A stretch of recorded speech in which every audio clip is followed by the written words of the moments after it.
இங்கே வேறு இப்போ வந்து 27 மேட்ச் இருக்குது சரியா. நான் வந்து இப்போ செலக்ட் பண்ண போகிறேன் ஓகேவா. நான் இப்போ டீம் போடுவேன்னா டீம் போட்டு நான் 27 போட்டுருவேன் சரியா.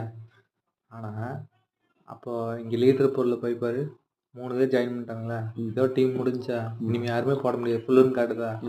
இப்போ வெளியே வா அதே 27 1 லெஃப்ட்டுன்னு காட்டுதா. இப்போ இன்னொருத்தன் போய் போடுவான் டீம். இது இன்னும் இருக்குது இங்கே மறுபடியும் 1 லெஃப்ட்டுன்னு காட்டுதா. இப்போ எவனாவது 27 கொண்டு போய் போடுவான். அவனும் டீம் போட்டுருவான். போட்டானா அவனுக்கு 27 போச்சா. இப்போ 2 பேர் ஆச்சா. இன்னும் 1 லெஃப்ட்டுன்னு இருக்கா. ஆனால் இங்கே 2 பேரும் ஜாயின் பண்ணிக்கிற மாதிரி காட்டுதா. இப்போ பாரு 3 பேர் ஆயிடுச்சா. திரும்ப நான் வெளியே வா 2 லெஃப்ட்டுன்னு காட்டும்போது அது மறுபடியும் 2 பேர் லெஃப்ட்டுன்னு காட்டுது. ஸ்கேம்.